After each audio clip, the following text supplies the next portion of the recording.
of one of the queens here on stage who will be answering that question.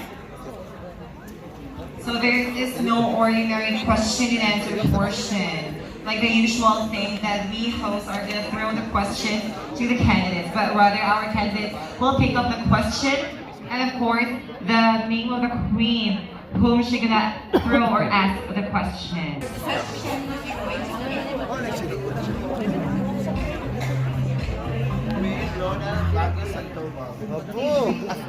Name first, candidate. Alright, this question will be answered by Queen Topaz. And the question is,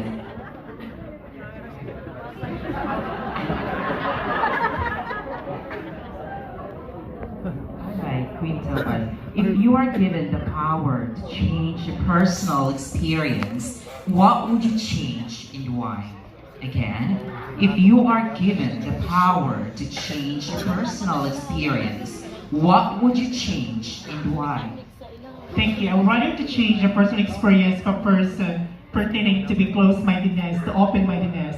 Open-mindedness to accept the LGBT community that we exist. We don't need tolerance. What we need is acceptance and legal recognition of the Republic of the Philippines to be recognized on what we call legal union. In that sense, ladies and gentlemen, we Filipinos can move forward because we are now open-minded when it comes to acceptance that we LGBT community can be influential, can teach, touch, and transform the life of every Filipino community to become who we are and what we are in the future. Thank you. Queen Topaz. And now it's your turn to pick a question and a name of a queen.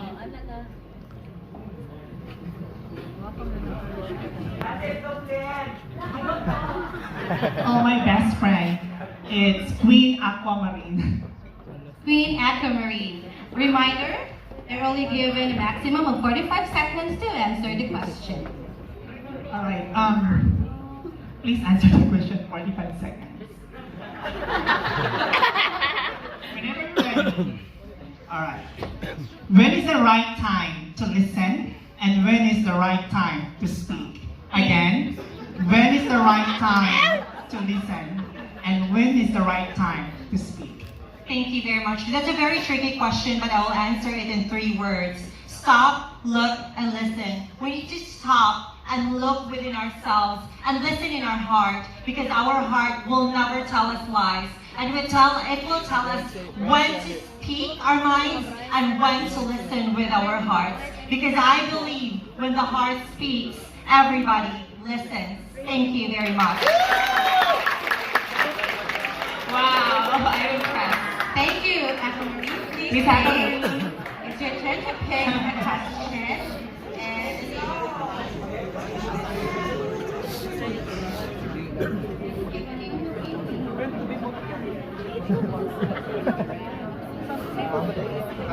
Queen Diamond. Queen Diamond, please join us on stage.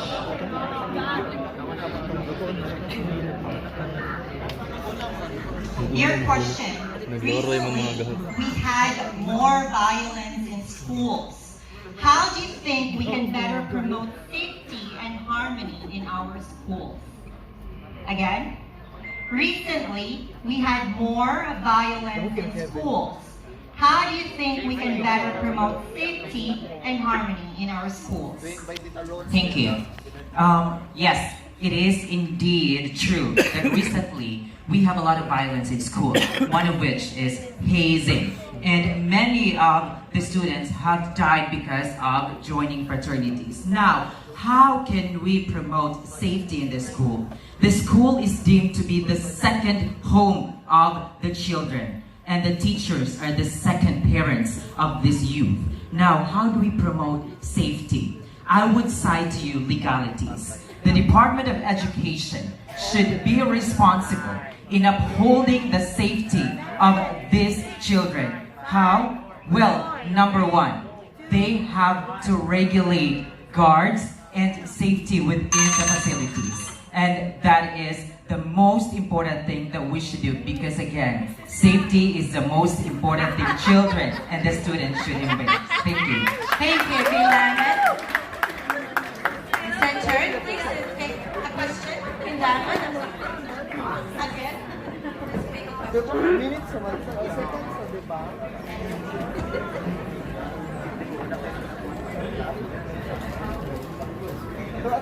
Alright, this question is for Queen Amethyst.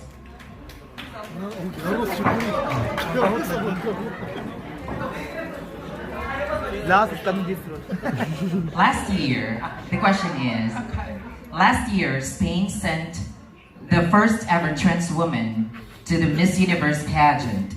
Do you think the Philippines should welcome and allow transgender women to a pageant like Binibining Pilipinas?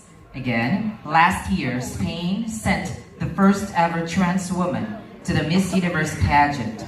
Do you think the Philippines should welcome and allow transgender women to a pageant like Binibining Pilipinas? Thank you very much for that very relevant question. I'll give you only one word: inclusivity.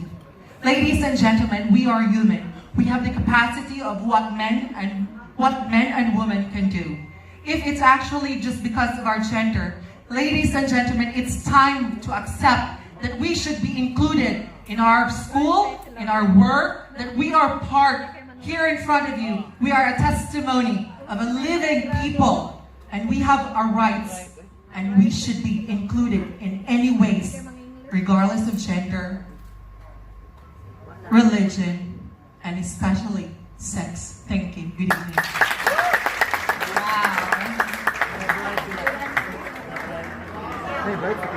Wow, Amethyst, wow.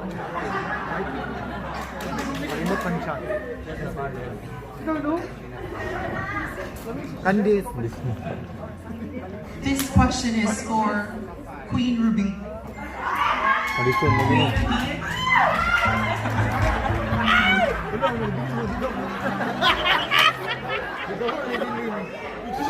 Hello, Miss Queen. The question is, good evening. I hope you're doing fine. The question is, social media is now a very powerful tool of communications. Can you tell us your thoughts about internet censorship?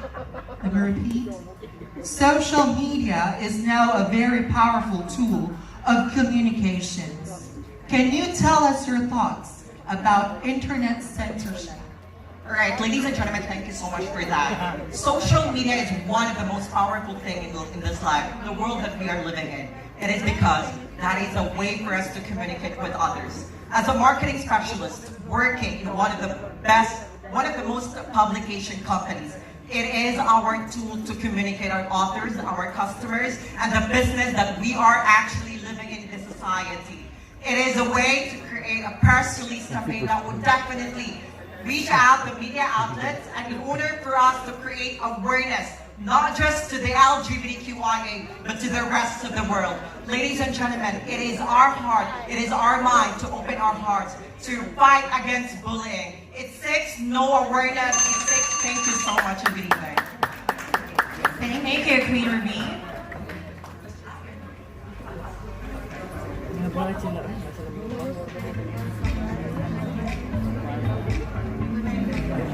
I have chosen Queen Citrine.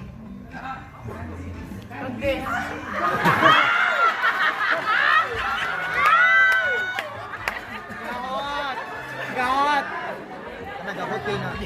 Candice! Good evening, Candice. Show me a very hard question, please.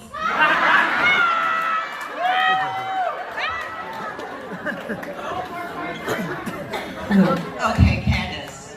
Well, ladies and gentlemen,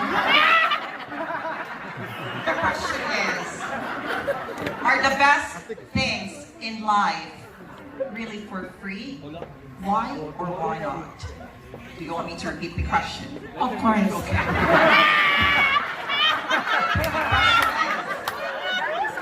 Are the best things in life really for free?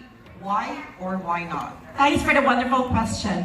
They answered like they're in campaign, but I want to make it different. best things in life are free. It's just like love, because I'm wearing a symbolize of love, and I'm wearing red because LGBT is fighting for love, because we LGBT is making our little steps forward for acceptance, tolerance, and understanding. And if we keep hand in hand together and put love, I'm sure we will win this. Thank you so much.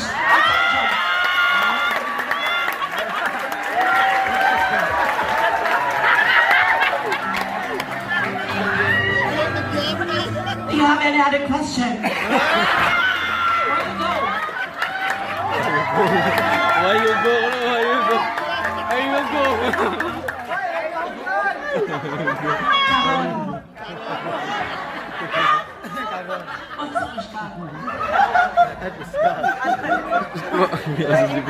Queen Shondok?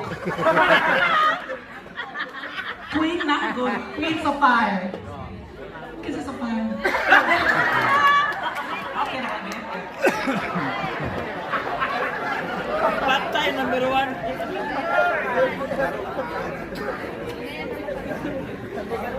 Here's your question. Inaalahan kita.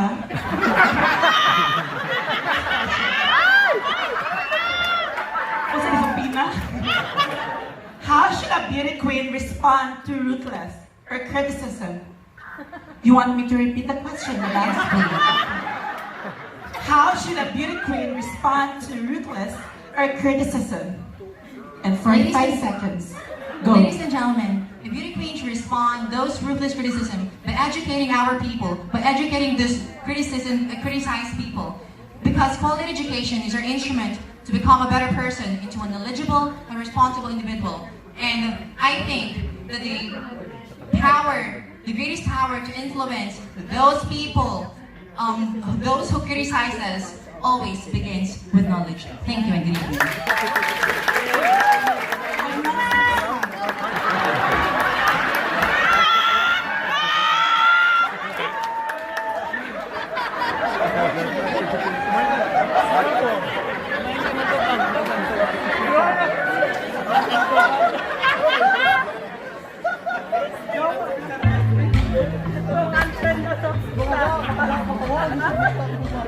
I picked Queen Emerald.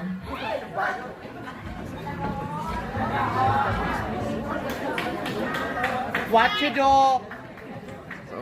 If there's one thing you want to change in the Filipino culture, what is it and why? Again, if there's one thing you want to change in the Filipino culture, what is it and why? Thank you for a very interesting question. If there's one thing I can change in the Philippine culture, I will not change everything. Because that culture made us a Filipino. I stand here in front of you, proud Filipina and proud Filipino. Ladies and gentlemen, we should be proud in our culture. It is because it is where we came from and it's where we live. Because that's the most important thing in this world. We should accept what we have and we should have contentment. Thank you so much. Thank you so much for the answer. Papahan yung dibdibin. Takutan lang. I pick Queen Alexandrite.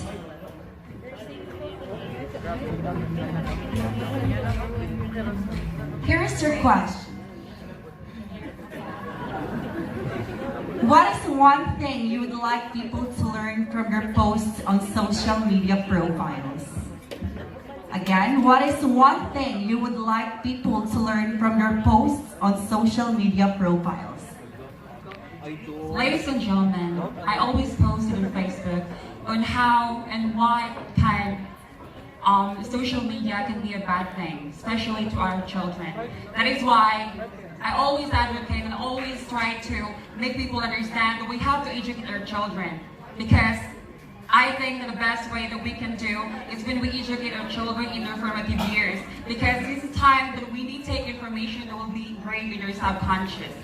You just have to explain to them that this Facebook is a good thing. We can communicate with others from around the world, but it has a disadvantage, and you should use wisely. Thank you. Thank you so much, Queen Alexandra.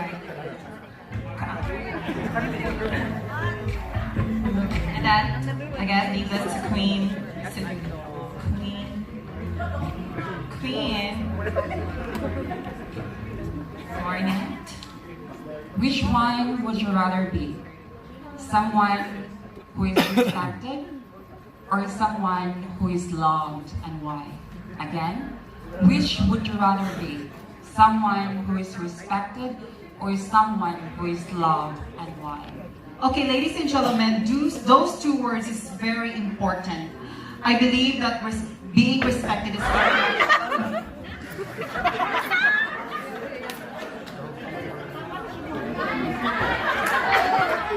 For me, it is respect because this is very important for me as a transgender. Being a part of the LGBT community, ladies and gentlemen, I've always been discriminated.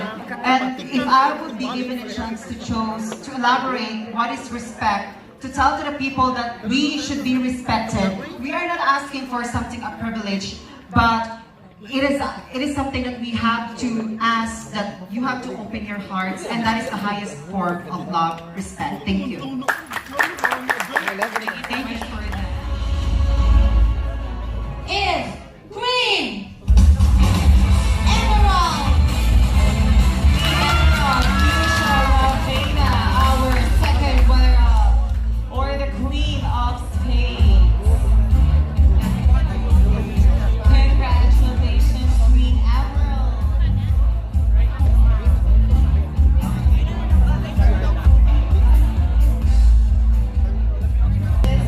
And Queen of once again, our Queen of Spades, Queen Emerald, Fuschia Ravena. Still, Queen. Congratulations, Queen Aquamarine, our first runner-up.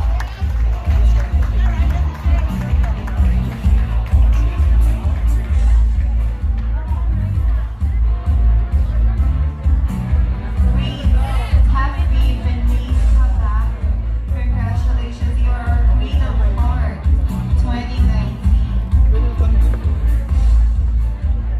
And really our Mrs. Philippines 2019, and also our senior marketing officer here in Lucido, Philippines.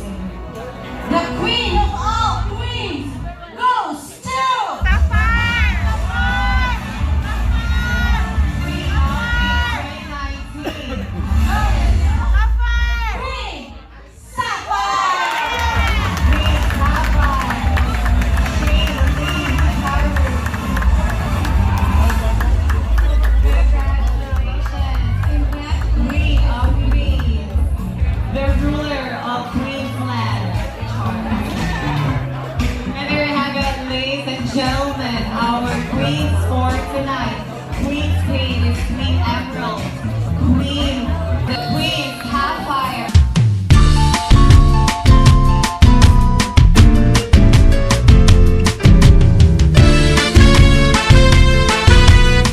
Have it, mga Fracambush, we just witnessed Queens of Queens, and I am with the winners. I'll see you again in my next vlog, and don't forget to subscribe to my channel. Bye! Congrats!